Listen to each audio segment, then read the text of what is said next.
ડીસા નગરપાલિકાને મળ્યા નવા પ્રમુખ. પ્રવીણ માળી જૂથના નીતાબેન ઠક્કરની પ્રમુખ પદે નિમણૂક થઈ છે. સર્વાનુમતે નીતાબેન ઠક્કરની બિનહરીફ વરણી થઈ છે.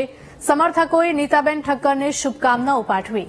1 મહિના પહેલા સંગીતાબેન દવેને પ્રમુખ પદેથી હટાવી દેવાયા હતા.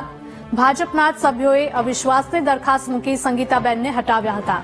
ભાજપના 27માંથી 22 સભ્યોએ અવિશ્વાસ દરખાસ્ત મૂકી હતી. નગરપાલિકાના ઉપપ્રમુખને ઇન્ચાર્જ પ્રમુખ બનાવી દેવાયા હતા.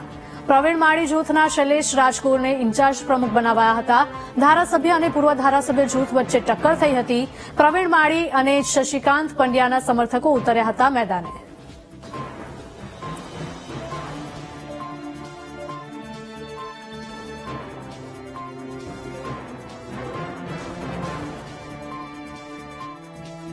આજે ડીસા નગરપાલિકાના પ્રમુખ પદે મારી વરણી કરવા બદલ પ્રદેશ ભાજપના આગેવાનશ્રીઓ, જિલ્લા ભાજપના આગેવાનશ્રીઓ, શહેરના આગેવાનશ્રીઓ તેમજ અમારા ધારાસભ્ય અને નગરપાલિકાના સૌ સદસ્યશ્રીઓ સૌનો ખૂબ ખૂબ આભાર વ્યક્ત કરું છું. ડીસાના વિકાસ માટે એમ કે અને પછી ડીસાના વિકાસ માટે એમ કે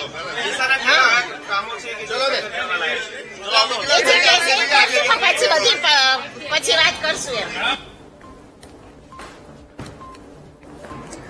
ડીસા નગરપાલિકાને નવા પ્રમુખ મળ્યા છે. પ્રવીણ માળી જૂથના નીતાબેન ઠક્કરની પ્રમુખ પદે નિમણૂક થઈ છે. સર્વાનુમતે નીતાબેન ઠક્કરની બિનહરીફ વરણી થઈ છે. સમર્થકોએ નીતાબેન ઠક્કરને શુભકામના પાઠવી હતી.